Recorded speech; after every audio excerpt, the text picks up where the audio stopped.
When people think about investing, they usually think about three things. They think about stocks, bonds, and real estate. But what if you could invest in some other maybe tangible items and have them have a higher return in the future?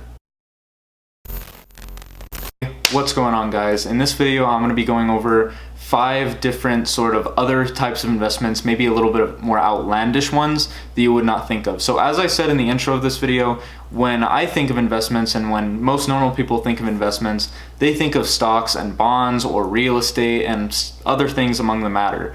But there are other things that you can invest in, and I'm sure that you guys know this. And an investment, before I start talking about these 5, an investment is really anything, to be honest, and it's something that you buy and that you can get use out of. So, you know, the camera that I'm recording this on, this is an investment because you pay a certain amount for the camera and then you get the use out of it by taking pictures or taking video like I am doing now. This laptop is a investment because I can do all my schoolwork on it, I can edit videos on it and do whatever I want. My Xbox is an investment, and the return is being able to play all these fantastic games on there, and so on and so forth. There are millions of different types of investments, but I'm going to be going over 5 that actually could have real monetary gain to them. So the first of these 5 is classic or limited production cars.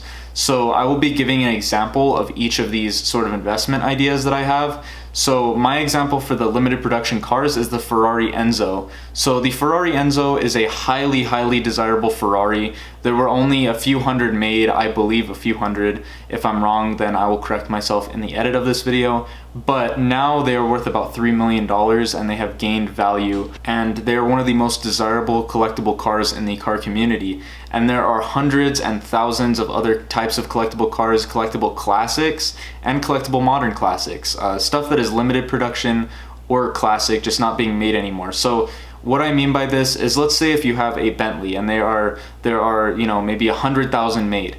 That Bentley, even though it is very valuable, may not be as valuable as a Mercedes that was made 50 years ago and there were only 300 made, even though the Bentley is technically nicer and has more features.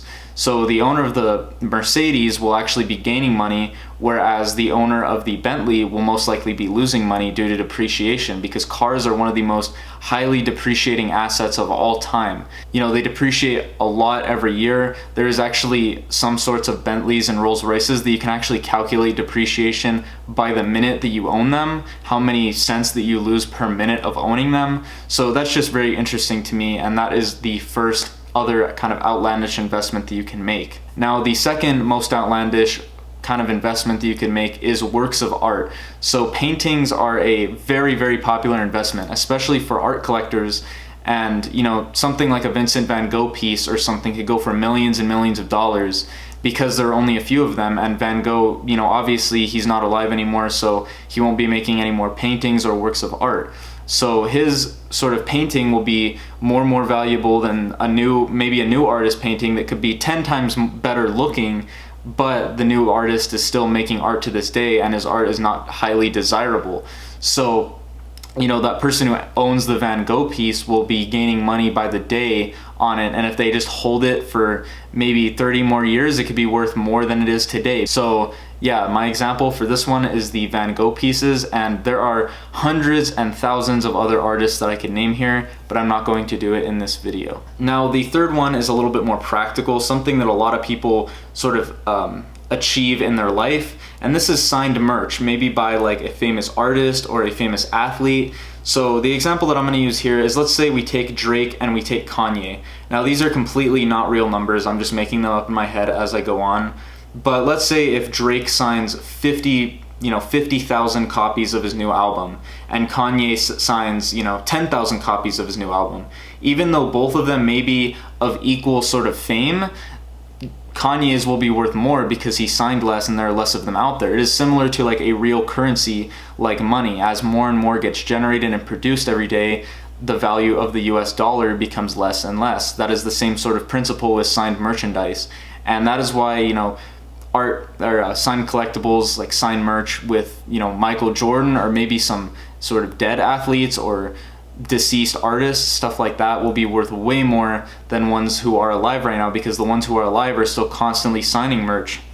And someone who may not be alive right now, like such as Babe Ruth, his signature might go for a lot more than someone who is alive right now, who is also a famous athlete of the same sort of caliber. Now, the fourth outlandish investment that I have on my list is collectible video games. Now, this is something that I actually have done a lot of research on, and my example for this one is going to be Nintendo World Championships. So in the 1980s, Nintendo used to hold this competition called Nintendo World Championships, and they would play a series of different games and sort of compete to who can get the highest score. And they used these cartridges for them for the Nintendo Entertainment System.